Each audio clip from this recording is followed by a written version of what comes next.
Vamos a hablar de clínica y laboratorio y vamos a hablar de obesidad. Yo no sé mucho de laboratorio, entonces me toca arrancar por la clínica, ¿sí?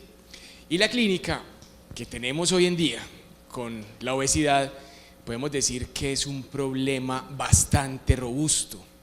Cada día estamos teniendo más y más problemas asociados al exceso de adiposidad que estamos teniendo, que lleva a que perdamos el control de dicha ganancia de adiposidad y las complicaciones que esto acarrea.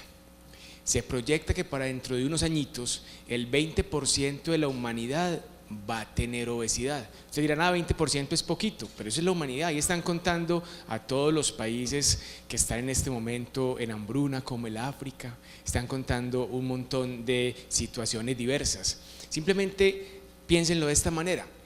En el 2011, hace ya unos añitos atrás, en Colombia se hizo una encuesta y resulta que el 52% de los adultos colombianos tienen sobrepeso u obesidad. No todos son obesos, pero por lo menos sobrepeso. Y lo que es más delicado acá es el alarmante crecimiento de la obesidad infantil. Porque ¿en qué se traduce eso? Si tenemos niños con obesidad, lo que vamos a tener es adolescentes con obesidad y vamos a tener adultos con obesidad. Es muy probable que los que hoy en día somos adultos, cuando éramos niños éramos flacuchentos, ¿sí? Estábamos expuestos a otro mundo totalmente distinto y hoy puede que tengamos sobrepeso u obesidad. Ahora imagínense si desde chiquitos estamos teniendo este tipo de problemas, lo que se nos viene, lo que se nos avecina es bastante grande, en un punto tal que, digamos, la expectativa de vida que en los últimos años siempre había extendido, ¿cierto? Antes durábamos 50 años, después 70 y ahora se habla inclusive de países con expectativas de vida de 83 años, tienden a comenzar a disminuir, tienden a comenzar a pegar otra vez en un retroceso, probablemente asociado por este exceso de peso. Yo creo que aquí la clave de todo esto es la prevención, como veremos más adelante. Tenemos que prevenir y tenemos que saber desde todos los ambientes del área de la salud, pero también de la sociedad en general, que esto la única manera de combatirlo es con la prevención. Pero necesitamos herramientas para trabajar una vez esta se establezca. Yo quiero que miremos un poquitico qué explicaciones tenemos a que esto se esté presentando. Y yo quiero que miremos esta imagen. En esta imagen lo que vemos es un grupo de seres humanos tratando de sobrevivir, de sobrevivir en el mundo que les tocaba, ¿sí? Un mundo donde no había éxito, no había de uno, no había carulla, no había mayorista, no habían chitos, no había Coca-Cola, no había nevera. ¿Qué tocaba? Lúchela, ¿cierto? Donde para usted comer tenía que ir a perseguir, en este caso el mamut. Hoy en día muchos de nosotros para comer nos sentamos frente a un computador, echamos cantaleta y por eso nos pagan, ¿sí? No tuvimos que ir a cazar en ningún ambiente, no tuvimos que ir a esforzarnos para lograr nuestro medio de subsistencia, ¿sí? Entonces ha cambiado radicalmente la relación del ser humano con su ambiente. ¿Y qué es lo que pasa? Que estamos atrapados en cuerpos de la edad de piedra en un mundo de comida rápida. O sea, nuestro cuerpo es el resultado de casi 3 millones de años de evolución de supervivencia, ¿sí? De luchar contra circunstancias bastante adversas que tuvieron que hacer que ese ser humano que vimos allá con la lanza tuviera mecanismos de almacenamiento de energía, porque es que hoy comía y mañana no, y pasado tampoco y traspasado tampoco, ¿sí? Eso no era que el venado dijera, ay, qué pesar, este man tiene hambre, venga, máteme. No, o sea, el cuerpo tenía que desarrollar mecanismos de supervivencia donde el almacenamiento de energía en forma de grasa en nuestros depósitos era la única posibilidad de sobrevivir cuando no había, ¿sí? Y eso somos nosotros tenemos esa misma capacidad. 3 millones de años en ese jueguito, ¿sí? Y de un momento a otro todo nos cambia y cambia de una manera tan rápida que es imposible que nuestros genes, que nuestro ADN se adapte al estilo actual, y hoy estamos viviendo esa transición donde pasamos de unas dificultades grandes para conseguir nuestro alimento a unas posibilidades relativamente mucho más sencillas, y nuestra genética todavía está atrapada atrás. Las praderas donde cazamos ya son estas, ¿sí? Y uno lo ve, los niños salen corriendo a coger el paquete Chitos, ¿cierto? En una actitud cazadora completamente, y el pobre paquetico indefenso, ¿cierto? Pero así sobrevivimos hoy. Y esto definitivamente está alterando nuestra capacidad de sobrevivir. Entonces, yo quiero que vayamos un poquitico a la fisiología, y es entender cómo regula nuestro organismo esas reservas de energía que son fundamentales para vivir. Miren, el cerebro es, digámoslo así, el coordinador general de todo esto. Y en la medida que nosotros vamos acumulando grasita, que es normal que acumulemos grasita, aquí vemos este señor en una posición sexy, va acumulando grasita, y esa grasa libera una hormona que es fundamental, que se llama la leptina, que de pronto todos le hemos escuchado. Esa leptina tiene una misión importantísima en múltiples aspectos, reproductivos, de supervivencia, pero sobre todo de regulación energética. Esa leptina va al cerebro, específicamente al hipotálamo, y le dice cuánta grasa hay, qué reserva de energía tenemos, ¿sí? La leptina es ese mensajero que va de la periferia hasta el cerebro para explicar qué está ocurriendo. Entonces, ¿qué pasa? Cuando yo tengo leptina, que se traduce en tener grasa, esa leptina le va a decir al cerebro que hay suficiente reserva de energía. Y en la naturaleza la obesidad no existe. Ustedes cuando han visto un colibrí gordo, ¿cierto? O un tigre pidiendo un bypass, eso no se ve, ¿sí? El tigre caza, come y deja la mitad de la cebra ahí, va y se monta por allá en un árbol a descansar, ¿cierto? ¿Por qué hace eso? Porque cuando acumuló leptina, esa leptina va a estas neuronas que ustedes ven ahí, ¿cierto? Y las bloquea. Esas neuronas del neuropéptido Y y del AGRP lo que hacen es que cuando hay suficiente reserva de energía se bloquean. ¿Y por qué se bloquean? Porque esas dan hambre. Entonces, si ya tenemos suficiente cantidad de leptina, bloqueamos el hambre, pero adicionalmente se estimulan unas que frenan la ansiedad, que frenan el apetito, que son las del POMC, ¿sí? Entonces, cuando la leptina actúa sobre el cerebro, quita el apetito, disminuye el hambre, disminuye la ansiedad. Y algo muy importante, estimula el metabolismo. El metabolismo es la cantidad de energía que todos gastamos para estar vivos. Entonces, si nos imaginamos ese tigre, no es conveniente que ese tigre se engorde, ¿sí? Porque después no puede cazar, o porque llega otro tigre en mejor condición física, lo mata y se le queda con todas el harén, y ustedes saben todo ese cuento, ¿cierto? Con las chachas, sí señor. Entonces, la leptina va a regular el metabolismo, que es el gasto calórico, y regula la ingesta. Cuando hay exceso de leptina, con mayor razón se va a frenar esto, para que no se pierda el control. Pero ¿qué pasa si ese tigre, ese león, lleva semanas sin cazar? Que pone flaquito, ¿cierto? Al ponerse flaquito, la leptina baja. ¿Y qué hace entonces esa disminución de la leptina en el cerebro? Incrementa el hambre. Ese león, ese tigre se vuelve ansioso, quiere salir a cazar, pero algo muy importante, disminuye el metabolismo, disminuye el gasto calórico. ¿Para qué? Para que pueda estar otro par de semanas sin lograr comer, ¿sí? Pero sobreviviendo, o sea, se vuelve muy eficiente.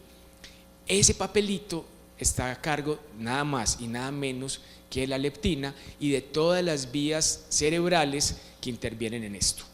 Entonces dirán, nada, qué man tan mentiroso, porque si eso fuera verdad, la obesidad no existiría, ¿cierto? Y usted nos acaba de decir que el 52% de los colombianos tienen problema con esto, ¿sí? Y digamos que esa pregunta se la han hecho los investigadores más o menos de los años 90 para acá. Y ustedes dirán, ¿por qué de los 90 para acá? Porque es que de ahí para atrás no importaba, ¿sí? Digamos que el fenómeno de la obesidad es moderno, no es antiguo, ¿cierto? Hay un mural muy bonito que a mí me gusta mucho en México, que lo hizo Diego Rivera. Ese señor en el palacio, creo que se llama Rojo, que es del gobierno allá en la Plaza del Zócalo, hizo un mural, ¡prum! Todo ese palacio por dentro tiene el mural de él. 5.000 mexicanos dibujados ahí, 5.000. ¿Saben cuántos obesos habían? 4 obesos, el alcalde, un general, un misionero y no recuerdo cuál era el otro, ¿sí? ¿Qué significa eso? La población mexicana que pintó Diego Rivera no tenía problemas de obesidad. Hoy en día México tiene la población infantil más obesa del mundo. No estamos hablando de los gringos, ¿sí? Ni de los ingleses, de los mexicanos. Entonces uno dice, hey, pero ¿qué pasó ahí entonces? Si eso está bien controlado, si nosotros estamos bien hechos, somos capaces de regular la obesidad, ¿qué es lo que está ocurriendo? Resulta que hay respuestas para esta inquietud. Y hoy en día hablamos de obesidad mediada por dieta o obesidad mediada por alimentación. Hay un doctor, enseguida le muestro fotico y todo, el doctor Schwartz, en la Universidad de San Luis. Este señor se ha dedicado a investigar qué pasa con el control de la energía en nuestro cuerpo y descubrió algo maravilloso, y es que algunos medicamentos, pero sobre todo el exceso, no estoy hablando de lo normal, el exceso de grasas y carbohidratos, ¿sí? Grasas, sobre todo grasas trans, ¿sí? En exceso, y sobre todo están combinadas con carbohidratos, hacen algo muy llamativo, y es que generan inflamación en la zona donde están las neuronas que captan la leptina. ¿Sí? Se inflaman, es como si se diera un machucón. Cuando se come uno el exceso de grasa y carbohidratos, un machucón ahí en el cerebro, se inflamó, como cuando uno machuca un dedo, quedó inflamado ahí gordito y no funciona bien el dedo. Entonces cuando comemos de esto, se nos inflama el cerebro, y esa inflamación genera resistencia a la leptina. ¿Qué significa resistencia a la leptina? Que aunque tengamos leptina, el cerebro no es capaz de detectarla, ¿cierto? Y lo peor de todo es que cuando esto se hace por mucho rato, ya no solamente hay inflamación, sino que esas neuronas se mueren, ¿cierto? Entran en apoptosis. Esta es la foto del doctor Schwartz. Ahí lo vemos. Este señor aclaró mucho de lo que hoy en día sabemos sobre la obesidad. Entonces, cuando uno se excede en grasas y en carbohidratos, daña parte del cerebro, y si eso es diario, lo que vamos a tener es que las neuronas mueren. Y este es un estudio de resonancia magnética de alta sensibilidad, donde en humanos, porque es que en ratoncitos es muy fácil, usted sobrealimenta el ratoncito y después lo mata y mira el cerebro, pero muy poquitos voluntarios humanos quisieron prestarse para el mismo experimento. Entonces lo que se hizo fue que con resonancia magnética les miraban esa parte del cerebro, y efectivamente se observa que hay más gliosis, que eso traducido es cicatrices, en el cerebro de las personas con obesidad que en aquellas que son delgadas, y eso se incrementa con el consumo de grasas y vegetales. Entonces podríamos decir que dependiendo del tipo de dieta que llevemos podemos dañar el cerebro, ¿cierto? Y me quise traer esta fotico de Homero, que todos lo deben conocer. Lo triste de esto es que si vemos lo que Homero come, es lo que comemos nosotros con frecuencia hoy en día, y lo que es más triste es lo que comen nuestros niños, ¿sí? Entonces, la pregunta y el mensaje para todos es: ¿qué están comiendo los niños de ustedes? ¿Sí? Cuando los llevan el fin de semana al centro comercial, ¿qué les están dando? ¿Y ustedes qué les empacan en la lonchera a los niños? ¿Queremos una generación de homeritos o una generación de qué? Esto tiene varias implicaciones, y les voy a poner un ejemplo para que entendamos la magnitud de esto. Este señor tiene 85 kilos y llegó a esos 85 kilos a través de una alimentación que es inapropiada. Obviamente tiene leptina como de 85 kilos, pero tiene un cerebro que está afectado por el tipo de alimentación que tiene. Si ese cerebro está afectado, ese cerebro, ¿cómo identifica a este señor? Lo va a identificar como que tiene mucho menos peso. ¿Por qué? Porque las neuronas que se encargan de censar eso están dañadas. Entonces el cerebro pensará: no, este señor tiene 70 o 60, ¿yo qué voy a saber? Simplemente no es capaz de detectar la realidad. Hay una miopía, digámoslo así, cerebral. Pero viene otra cosa peor. Este señor, cuando está en 85, va al médico, nosotros lo regañamos y él dice: uy, me voy a poner las pilas, me voy a poner a bajar. Entonces se pone juicioso, hace dieta, ejercicio, hace de todo y baja 10 kilos, queda en 75. ¿Qué pasa con esa leptina? Obviamente baja, porque bajó grasa. ¿Qué pasa con el cerebro? Que ya no va a detectar que está en 60 o 70, sino que ahora piensa que está mucho más abajo y que está muriendo de hambre, ¿cierto? ¿Eso a qué lleva? A que ese cerebro diga: uy, yo no puedo dejar morir a esta persona, vamos entonces a generar apetito. Y esto es un estudio bien interesante, donde el laboratorio, miren que ya metí la palabra laboratorio, ya libré la invitación. Miren ustedes cómo el laboratorio nos ayuda.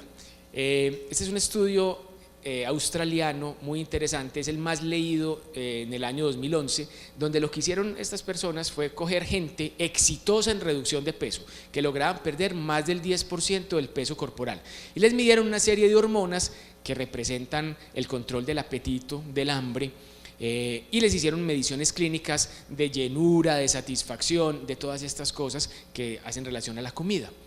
Encontraron que cuando estaban gorditos tenían unos niveles, Cuando perdían peso, más del 10% del peso corporal, se incrementaba la liberación de hormonas que daban hambre, ¿sí? Y se frenaban las que lo quitaban. Y les hacían test de cómase este desayunito y qué tan lleno queda después de comérselo. Cuando estaban gorditos quedaban llenos, ahora que estaban flacos, con ese mismo desayuno quedaban con hambre. Lo triste de esto es que al año se repitieron los mismos test en los que seguían estando delgados, y al año seguía el mismo desespero por el organismo por volverlos a subir. Seguían con las hormonas que dan hambre elevadas y seguían sintiéndose con hambre a pesar de haber comido. Y adicionalmente se les frenaba el metabolismo. Este es otro estudio donde lo que se hizo fue ver qué pasaba con el metabolismo de las personas. En los puntos que ven ustedes negros oscuros, son estos, acá y acá, está el metabolismo inicial de las personas cuando estaban con sobrepeso u obesidad. Este es en reposo y este es haciendo ejercicio y este es el total. ¿Qué pasó cuando lograron bajar de peso? Lo vemos en círculos que no están llenos, estos, cuando los midieron a las 4 semanas, y en cuadrados cuando los medían al año. Ustedes pueden claramente observar que el metabolismo de las personas que bajaron peso se disminuyó, tanto a corto como a largo plazo, y tanto en reposo como en ejercicio. O sea, esa persona se monta después de que logra bajar peso, el cerebro está confundido y lo que quiere es salvarle la vida, entonces se vuelve muy eficiente. Él se monta en la banda caminadora y camina 1 hora, mira el reloj polar que le regalaron de cumpleaños y dice, uy, quemé 1000 calorías. Mentiras. Pues eso marca el polar porque tiene un software, pero verdaderamente no están viendo lo que está haciendo. El organismo de esa persona gastó 600, ¿sí? Un 30, un 40% menos, porque el cuerpo, tratando de salvarle la vida, porque está equivocado, ya le hicimos el cortocircuito allá, frena su metabolismo, ¿sí? Entonces con esto podemos decir que la obesidad es una enfermedad crónica, hasta ahora es incurable porque no sabemos cómo mejorar esas neuronas, pero es definitivamente controlable, ¿cierto? Pero la mejor estrategia es la prevención. Yo por eso quiero hacer énfasis en esto. No podemos dejar que se nos dañe, digamos, ese cortocircuito. Si nosotros no prevenimos, estando en este punto ya es mucho más difícil. Y ahí sí, como dice uno, el que se sube peso la embarró y le toca un esfuerzo más grande porque le toca luchar. Y yo se lo explico a mis pacientes de esta manera. Uno está aquí con una condición física muy saludable, se descuida, que el trabajo, que es que no me da tiempo, que es que tengo que trabajar mucho, entonces no hago ejercicio, que salgo a comer y uno cuando ya está trabajando, cuando uno era pelado no tenía plata para nada y le tocaba lo que fuera, pero entonces uno comienza a trabajar y ya empieza a invitar a la señora a comer y todas las cosas y pega para arriba, y cuando uno menos piensa, se subió y está allá arriba, trepado. Entonces uno dice, no, yo no puedo hacer eso y me pongo en la tarea de pegar para abajo. ¿Cuál es el problema? Que hay una memoria metabólica, ¿cierto? Lo que el organismo defiende allá. Y es como si hubiéramos quedado pegados a un resorte a ese punto. ¿Eso qué implica? Que en la medida que vamos bajando, el resorte se pone más tenso. Entonces da más lidia bajar. Entonces uno escucha pacientes que le dicen a uno, no doctor, es que yo pesaba 50 kilos, ahora estoy en 120 y yo quiero volver a los 50, ¿cierto?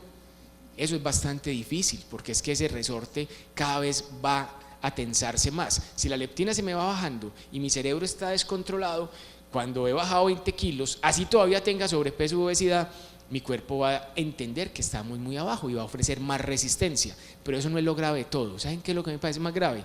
Es que ese resorte, como vimos en los estudios, permanece en el tiempo ahí tenso. Digamos que el seguimiento más largo va a 6 años. A los 6 años todavía sigue jalando. Entonces cuando la persona cesa en su esfuerzo, deja de hacer lo que está haciendo para bajar, su ejercicio, su alimentación, y vuelve a los hábitos de vida que no son apropiados, ese resorte lo devuelve a una velocidad impresionante, ¿sí? Entonces aquí es muy claro que no se trata de bajar peso, se trata de cambiar hábitos de vida más o menos hasta 3 días después de morirse, porque o si no nos vamos a volver a subir, ¿sí? Eso es lo que la gente llama el yo-yo. No es que el yo-yo me sube, yo subo, bajo y se vuelve y se sube, es porque sí bajó, hizo un esfuerzo muy grande, pero llega diciembre y cómo no como la natilla, cómo no como el buñuelo, el gimnasio lo cierran y entonces como si cerraran las calles para también salir y la persona vuelve y se nos sube. Eso tiene una repercusión muy grande en la salud, ¿cierto? Y es que en la medida que vamos acumulando grasa, Nosotros digamos que estamos diseñados para tener ciertos niveles. Cuando se sobrepasan esos niveles, esa grasita que comenzamos a tener cambia la forma del adipocito, que es la célula donde se almacena la grasa, y ese adipocito se va volviendo productor de una serie de sustancias tóxicas, ¿sí? Un montón de adipocitoquinas o de adipoquinas, como las queramos llamar o traducir del inglés, que hacen que nuestro cuerpo se afecte. Esa secreción de esos factores, de esas adipoquinas, llevan a que se alteren los lípidos, a que se altere la función de la insulina, de que comience a liberarse más triglicéridos, que se afecte la pared de los vasos sanguíneos, y eso lleva directamente a que aparezca la hipertensión, el riesgo de infarto, ¿sí? Una cantidad de cosas impresionantes. Y hoy en día inclusive sabemos que hay una cosa que llamamos obesidad sarcopénica, y es que el exceso de grasa inflama los músculos, y al inflamar los músculos se va dañando el músculo, entonces cada día tenemos más grasita pero menos fuerza muscular, ¿cierto? Y eso es simplemente un resumencito incompleto de las complicaciones médicas de la obesidad. Ustedes pueden ver que se asocia directamente la obesidad con que nos morimos más rápido, pero que puede haber infartos cerebrales, enfermedad pulmonar, apnea del sueño, pancreatitis, inflamación del hígado por grasa, vesícula biliar alterada, cáncer. Hay una lista grande de cáncer, miren ustedes acá, aparece la gota, la osteoartritis, la flebitis, problemas ginecológicos, ovario poliquístico, dificultad para quedar en embarazo, diabetes, dislipidemia, hipertensión, enfermedad coronaria, hasta cataratas por culpa de la obesidad, y hasta hipertensión endocraneana con dolores de cabeza. En estos días me decía un neurólogo especialista en dolor de cabeza que cuando los pacientes bajaban peso se les quitaban los dolores de cabeza, probablemente por una hipertensión endocraneana ahí asociada. Entonces, para seguir justificando la invitación, viene una pregunta, y es: en el laboratorio, ya vimos en el laboratorio de investigación todo lo que nos ha aportado, pero en la práctica cotidiana, ¿yo en qué me puedo apoyar en el laboratorio? Yo digo que mucho, y yo digo que hay como dos escenarios. ¿Qué pruebas de laboratorio puedo usar para saber por qué me engordo? ¿Qué tengo de malo? Que es lo primero que le preguntan a uno los pacientes. No es que yo tengo que tener algo malo, doctor, me hace el favor y me esculca, porque es que yo no como tanto para engordarme como me estoy engordando. Y lo segundo es valorar las consecuencias de la obesidad. Entonces, digamos que uno, ¿qué podría decir al paciente que piensa que tiene algo malo? Digamos que hay enfermedades que se asocian con ganancia de peso, como la enfermedad de Cushing, ¿cierto? Inclusive en algunos casos podríamos decir que la acromegalia inicialmente pudiera hacernos desviar del foco hacia allá, y no falta la tiroides, que yo creo que lo primero que todo el mundo dice: no, yo me engordé por culpa de la tiroides, ¿cierto? Entonces digamos que en estos tres escenarios la evaluación clínica es muy importante, ¿sí? La evaluación clínica de evaluar qué tipo de obesidad tiene la persona, qué rasgos está teniendo, porque el Cushing, por ejemplo, sí da obesidad, pero realmente es una obesidad central que se acompaña de cara de luna, de jiba, de vello corporal aumentado, de acné, de unas estrías violáceas muy grandes. Entonces no todo paciente con obesidad se justificaría hacerle un estudio para Cushing. Lo otro es que estén sobrepeso y obesidad. Si yo mido cortisol simplemente, y aquí viene un primer mensaje importante, es probable que ese cortisol esté elevado, pero no porque tenga Cushing, sino porque, digamos, los transportadores de ese cortisol también están aumentados. Entonces el cortisol total está aumentado, pero el libre, que es el que de verdad actúa, no lo está. Entonces, si vamos a pedir un cortisol en el contexto de la obesidad, debería ser un cortisol dinámico, con un test de dexametasona, o el cortisol en orina de 24 horas, que se nos muestra la fracción libre, o el cortisol en saliva. Pero un cortisol simple pues no nos aporta verdaderamente mucha información. Y en la acromegalia también hay características clínicas claras: el crecimiento de las manos, de las orejas, ¿cierto? Los rasgos típicos. De hecho, Shrek, el muñequito de las caricaturas, se inspiró en una persona que tenía acromegalia. Entonces ustedes ven como las características, la mandíbula, las orejas. Pero digamos que si uno sospecha que la obesidad de una persona es generada por eso, no pidamos hormona de crecimiento, que esa no nos va a aclarar la cosa. Pidamos somatomedina C o IGF-1, que es la que nos va a permitir saber si la hormona activa está elevada. Y ahorita hablamos de la tiroides en un segundito. Yo les hago una pregunta. Levanten la mano los que, después de todo lo que yo les expliqué, piensan que es importante pedir leptina en el contexto de la obesidad. Nadie la levantó. Miren, yo estoy pensando lo mismo que ustedes. Pedir la leptina en el contexto de la obesidad no nos aporta nada. Yo recibo muchos pacientes en el consultorio con leptina elevada y me dicen, doctor, es que me mandaron para acá porque tengo la leptina alta y eso me está engordando. Resulta que no, ustedes ven, ahí les expliqué que es al revés. La leptina está alta es porque ya nos engordamos, ¿cierto? ¿Y por qué no está funcionando? Porque hay resistencia a esa leptina. Entonces, puede que, no sé, esté de moda pedir leptina, pero la verdad es que no le aporta a uno nada, ni en la clínica, ni en el tratamiento, ni en el conocimiento. ¿Y qué hay con el hipotiroidismo, con la tiroides? Esto es típico, llega el paciente con 8.9 de TSH y le dice a uno, doctor, es que yo me engordé, estos 187 kilos son por esa TSH en 8.9, ¿cierto? Digamos que es tradicional hablar que el hipotiroidismo da obesidad. Recordemos que en la historia hacer TSH no era tan fácil como hoy en día, eso era muy complejo. Entonces, generalmente cuando se pedía la TSH eran pacientes que tenían ya un coma mixedematoso y estaban hinchados, con mucho peso, más asociado a un gran descontrol de hipotiroidismo. Pero un hipotiroidismo normalito difícilmente da obesidad, ¿sí? Es muy poco probable que el hipotiroidismo sea el causante de la obesidad.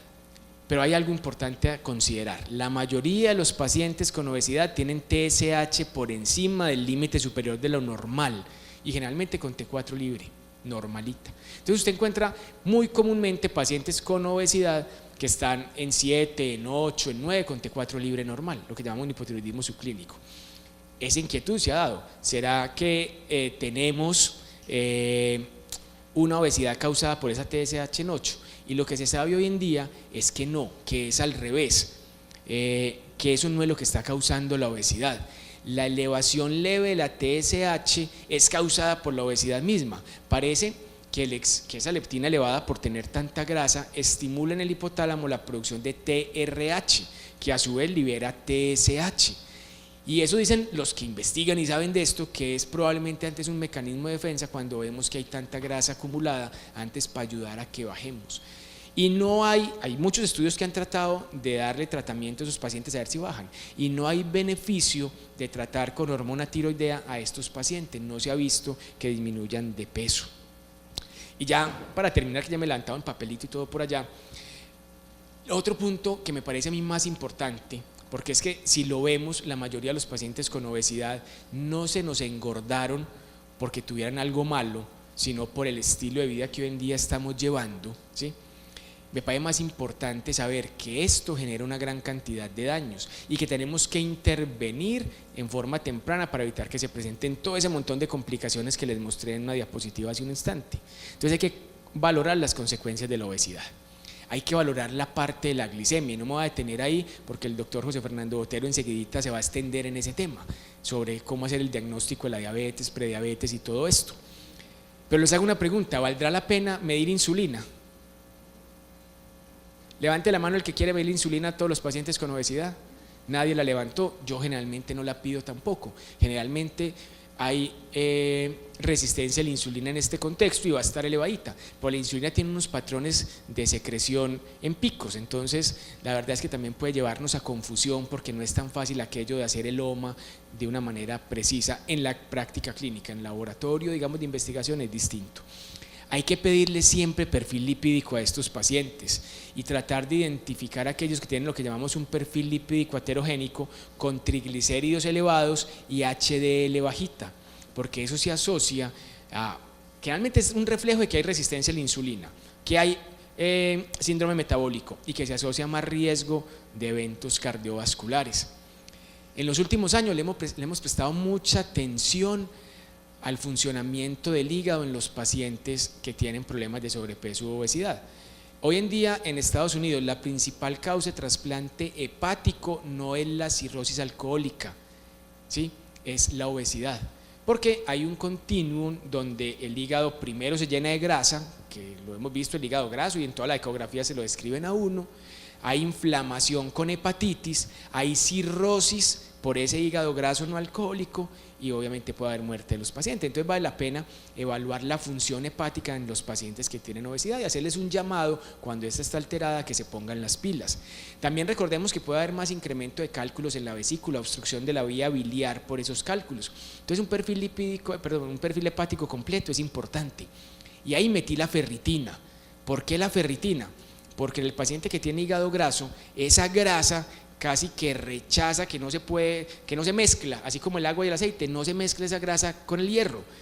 Y como el hígado es donde más hierro hay, si nuestro hígado se está llenando de grasa, esa ferritina sale. Y no es para nada raro encontrar pacientes con hígado graso con valores de ferritina sanguíneos de 400, de 300, y hay veces hasta me ha tocado estudiarlos para una hemocromatosis porque uno ve 700 y los estudia. Y la verdad es que hasta el hepatólogo se los hace uno que los vea y no tienen hemocromatosis, tienen un hígado graso que está inflamando tanto ese hígado que se está expulsando el hierro. En las mujeres, y sobre todo en aquellas que sospechamos que hay un ovario poliquístico, la relación de la FSH y LH sigue siendo importante. Uno esperaría que la FSH fuera el doble de la LH, y uno encuentra que la LH está o igual o inclusive por encima de la FSH en las niñas o en las mujeres que tienen síndrome de ovario poliquístico, y eso nos ayuda a guiarnos en las consecuencias deleterias del exceso de grasa que tienen ellas. Un hemoleucograma nos aporta mucho. Mire, si yo encuentro un hemoleucograma donde tengo un paciente con poliglobulia, con esas hemoglobinas por allá en 18, 19, 20, eso nos debe hacer pensar o que vive en La Paz, Bolivia, o que se está ahogando por la noche, que está teniendo una apnea del sueño, ¿cierto?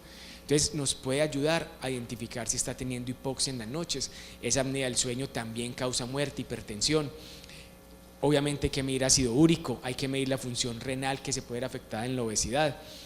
Y aunque parezca muy charro, yo trabajé en el Hospital Pablo Ottón Uribe en un grupo de cirugía bariátrica, y el 30% de los pacientes que íbamos a operar nos tocaba alimentarlos antes de la cirugía, aunque tenían obesidad mórbida, porque estaban desnutridos. ¿Qué ocurre? El paciente en ese desespero de que ese yo-yo y esas resistencias a bajar de peso y todo lo que ha ocurrido por los daños que hizo años atrás, lleva 4 o 5 años bregando a bajar en forma desesperada. Entonces se desayunan un cafecito con leche, se comen cualquier cosita, inclusive la comida por la noche, unas galletitas con café, y nos tocaba encontrar muchos pacientes de 150 kilos que no tenían buenos niveles de albúmina, que no iban a cicatrizar cuando los operáramos, que no tenían niveles apropiados de vitamina B12, ¿sí? Y obviamente de vitamina D, que también es un factor importante valorar en estos pacientes. Entonces, este era el mensaje que yo quería traerlos, más un mensaje de concientización, ¿sí?, de uso racional del laboratorio, y de ser conscientes de que si no nos ponemos las pilas, todos como sociedad, la obesidad nos va a ganar esta partida. Muchísimas gracias.